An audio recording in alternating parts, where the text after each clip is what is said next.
July August গণহত্যা মামলায় গ্রেফতার ও তদন্তের অগ্রগতি নিয়ে অসন্তোষ প্রকাশ করেছেন আন্তর্জাতিক অপরাধ ট্রাইব্যুনালের বিচারকরা। জনবল বাড়ানোর তাগিদ দিয়েছেন আদালত।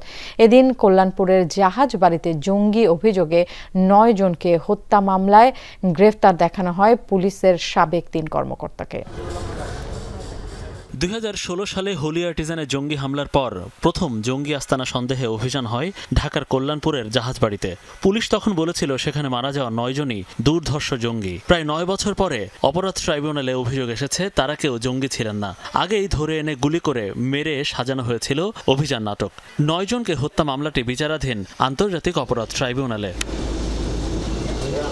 ওই মামলায় সকালে ট্রাইব্যুনালে হাজির করা হয় পুলিশের সাবেক ৩ কর্মকর্তা, সাবেক আইজি শহীদুল হক, সাবেক ডিএমপি কমিশনার আসাদুজ্জামান মিয়া ও মিরপুরের সাবেক ডিসি জসিমউদ্দিন মোল্লাকে। আদালতে প্রসিকিউশন দাবি করে শেখ হাসিনার ক্ষমতা দীর্ঘায়িত করতে বিরোধী দল বা ধর্মীয় সংগঠনের নেতাকর্মীদের ধরে জঙ্গি হিসেবে দেখিয়ে খুন করা হতো। এই আইজিপি শহীদুল হক সহ আসাদুজ্জামান মিয়া তারা নিজেরা সেখানে ঘটনাস্থলে উপস্থিত ছিলেন। তাদের নির্দেশনায়, পরিকল্পনায় এই জঘন্যতম হত্যাকাণ্ডটি বাস্তবায়ন হয় এবং এই ধরনের জঙ্গি নাটক সাজিয়ে মানুষকে হত্যা করার তারা একটা কালচারে পরিণত করেছিলেন।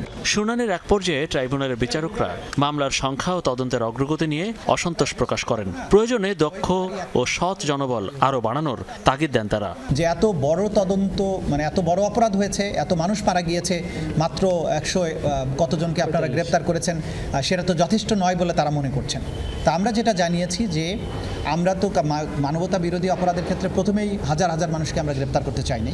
আমরা তদন্তের মাধ্যমে প্রথমে তো মাস্টার মাইন্ডদেরকে বের করার চেষ্টা করছি এবং সরাসরি যারা সম্পৃক্ত গ্রাউন্ডে ছিল সেগুলোকে আগে আইডেন্টিফাই করা হচ্ছে এবং ক্রমান্বয়ে এর সাথে যারা জড়িত ছিলেন তাদেরকে আইডেন্টিফাই করা হবে। এই দিন রামপুরায় কার্নিশে ঝুলে থাকা তরুণের উপর দফায় দফায় গুলির মামলার তদন্ত প্রতিবেদন ২৮ এপ্রিল দেওয়ার দিন ধার্য করেন বিশেষ ট্রাইব্যুনাল। বর্তমানে ট্রাইব্যুনালে ২৩টি মামলা বিচারাধীন, এর মধ্যে শুধুমাত্র একটি মামলার তদন্ত শেষ হয়েছে।